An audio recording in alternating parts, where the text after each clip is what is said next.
Hello everybody, welcome back to Screenstars. I'm here today to bring you my review for the 2003 horror mashup, Freddy vs. Jason. The film is directed by Ronnie Yu and it stars Robert Englund as Freddy Krueger. We get Ken Herzinger as Jason Voorhees, and we get Kelly Rowland, Monica Keena, Jason Ritter, Catherine Isabel, Christopher Marquette, and Lachlan Monroe.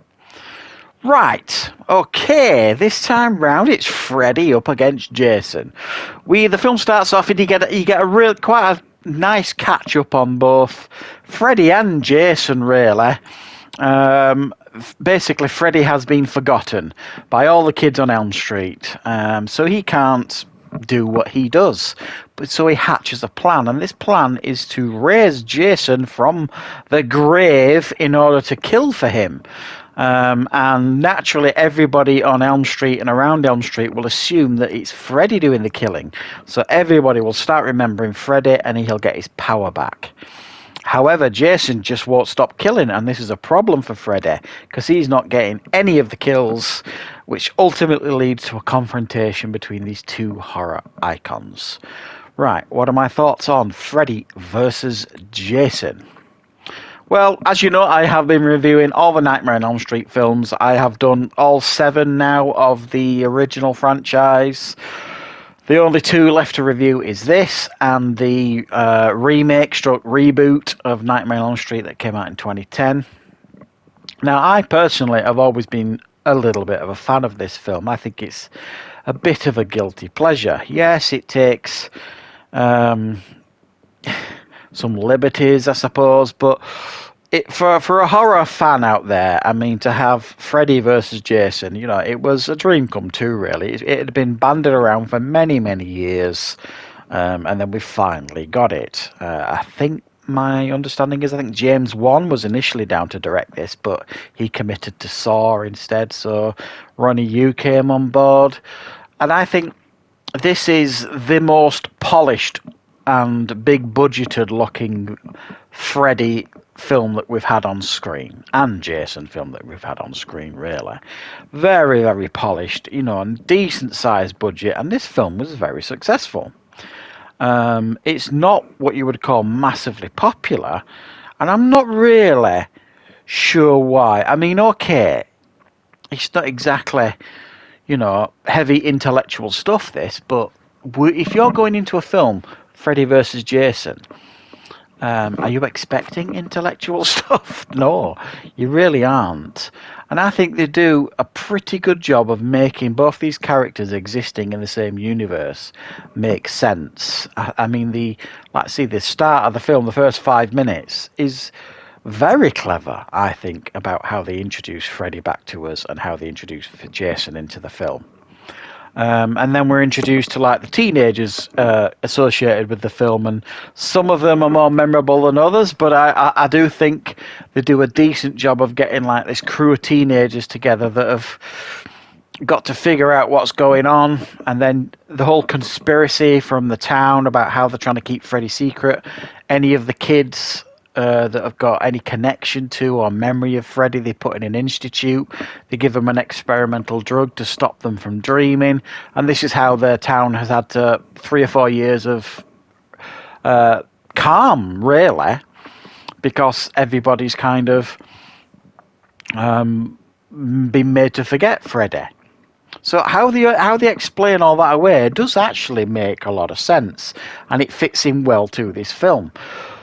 And it's an absolute delight to see Robert Englund doing his most iconic role, and seeing Freddy again, how he should be. You know, the darker, more vicious Freddy than the one that's full of quips and silly jokes and the comical Freddy. We get the Freddy that we're supposed to get in this film. It's the Freddy that you recognise. It's the more sinister and more frightening Freddy.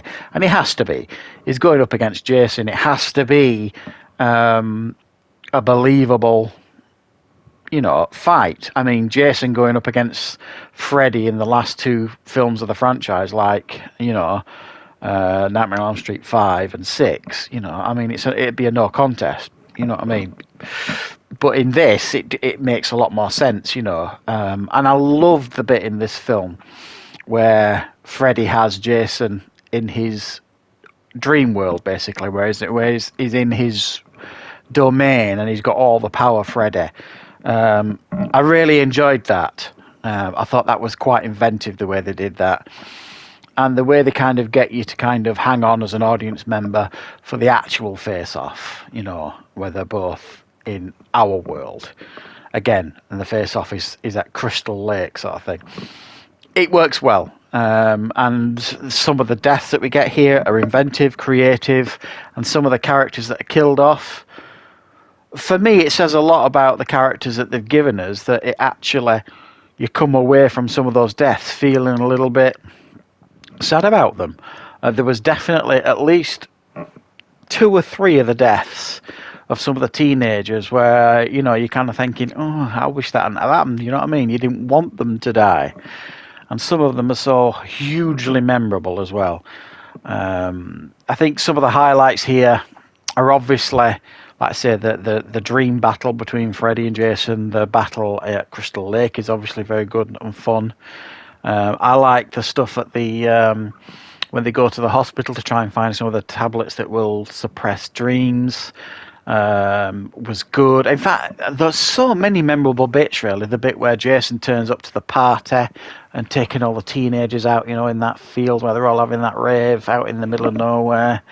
Lots of fun, inventive kills, gory, and for me, I had a good time with this one. I don't think it's maybe as bad as a lot of people say. I thought it was nice to see a big glossy production up on the big screen of Freddy and for Jason, for them both to kind of get a budget that respects both these characters. And for a film, as I've said, titled Freddy versus Jason, we couldn't, you know, you're not going into it expecting Shakespeare. You're going into it to see exactly that, two horror icons going up against each other, and it definitely does that, and it does it quite well. And for me, it is quite a fun, entertaining film to watch. Does it belong in the Nightmare on Elm Street franchise? Only because, you know, obviously we've got Freddy Krueger there. It feels like a distant relative of those films in many ways. But also there is definitely, it's got strands of connections to it as well. So I think it certainly does belong in the franchise to a large degree. So yeah, I think this one is worthy of checking out. I think, again, if I was going to rank the Nightmare on Elm Street films, I'm not sure where I'd put this. I've seen a lot of people's listings while I've been reviewing all the Nightmare on Elm Street films and researching them and stuff. I've been watching people's rankings and all that kind of stuff, and a lot of people have this one quite low on their lists, and I find that quite baffling. To me, I think this certainly is probably in the top 5 easily, certainly in my opinion, maybe a little bit higher than that, but we'll see. If there is an interest from you guys for me to do a ranking when I have finished them all, I will certainly do that. So I am now going to rewatch the 2010 Nightmare on Elm Street reboot remake, see what I think of that. It's quite a while since I've seen that one, so fingers crossed it's not as bad as I remember. So thanks for checking out this review, everybody.